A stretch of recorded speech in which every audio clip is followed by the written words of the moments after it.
Calling all 90s kids. If you remember this campaign, you may have had a childhood filled with grilled burgers and steaks. My producers say we can't play the whole clip, so this is my version of Beef. It's What's for Dinner. The campaign launched back in 1992. It ran for 17 months, cost $42 million at the time.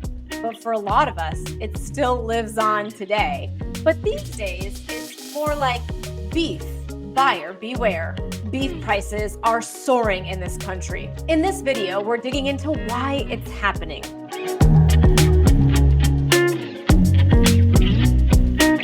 Here's basically what's happening. It's a supply and demand issue right now because the herd sizes across America are the lowest they've been since 1951. So you have a really short supply. In the meantime, we get all our customers coming into Stu Leonard's and they want a grill, baby, grill, okay? They want to fire those grills up, so there's a great demand for it right now. That's ticking up the beef prices. The number of available beef for the market has dropped, so the supply isn't where it needs to be for the demand right now.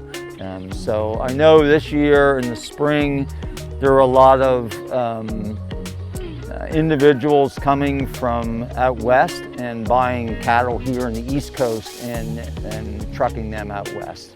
We're seeing some cuts that are up 15, 20%. Some of our more popular cuts, briskets, tri-tips, things like that have gone up tremendously. Since the start of the year, beef prices have increased more than 8%. It's currently selling around $9.26 per pound. This is according to the U.S. Department of Agriculture.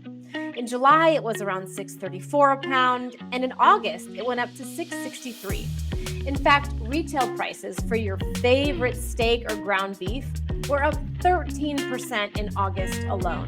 Arguably, that's peak grilling season. And we all know what you're thinking. You think it's inflation, right? That's really just the tip of the iceberg.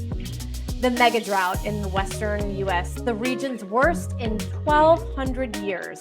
It continues to threaten Americans' cattle heartland, withering pastures and wrecking feed harvests. It's endangering a quintessential way of life. As The Hill wrote back in 2022, dried up.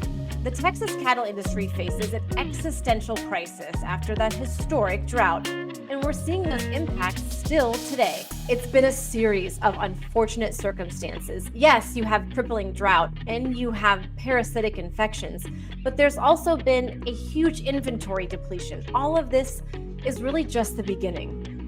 The USDA says there are 86.7 million heads of cattle and calves roaming American farmlands. And of those, 37.2 million have given birth this year. That's simply not enough to beef up supply. I've had cattle for roughly over 40 years of my life, and I used to sell calves $500-600 a piece. You know, a year ago we were selling calves for $2,000 a piece. Now, as of right now, we're looking at the calf market, depending on the weight and stuff, but 600 to 700 pound calves are bringing anywhere from $2,500 to $2,800 a piece.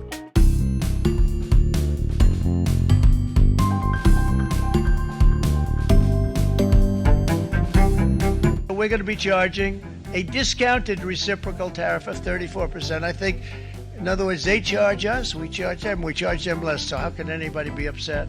But the reality is that the tariffs are tax increases. They will make things more expensive for working Americans. They will make it harder for small businesses because our economies are so integrated across the globe. Even if you're doing something that is narrowly good for one industry, well, what if that industry relies on lumber or steel or machine parts or food or energy that is coming from somewhere else in the world, so now you're raising the cost of that. We're basically all just deciding that everything should be less efficient and more expensive for everyone everywhere. The best possible result of this would be for everyone to admit the tariffs are a bad idea and for other countries to get rid of those as well.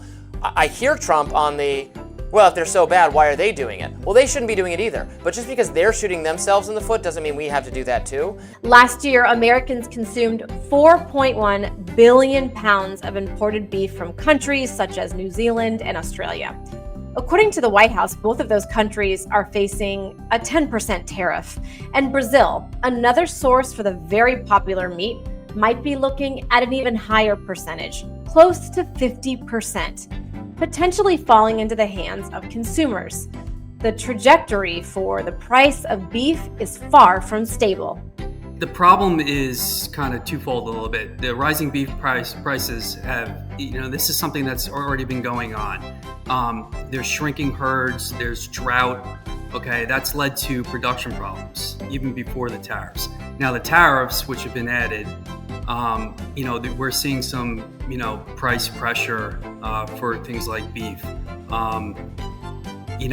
You just take a look at ground beef in the U.S. Roughly 20 to 30% of it is imported, with Canada, Australia, and Brazil being major sources and being the bulk of that.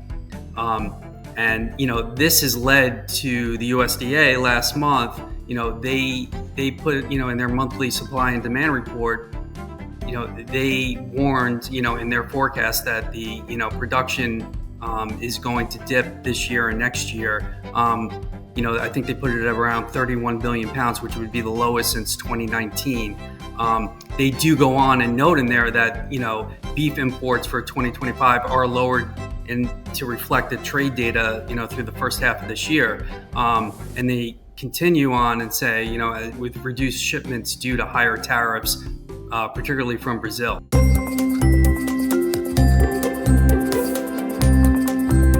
The bottom line here is a quick fix is simply not going to be served. You might be asking why. Beef is so much in demand that it ranks 91 on the demand index. Did you know that existed? Check this out. Kansas State University has a meat demand index. You heard me, a meat demand index.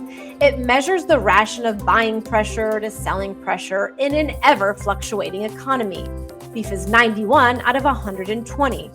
And raising beef cattle is a long, laborious process from birth to market. Demand is simply outpacing supply. So you may have to keep budgeting for these beef premiums, dare I say, for the near foreseeable future.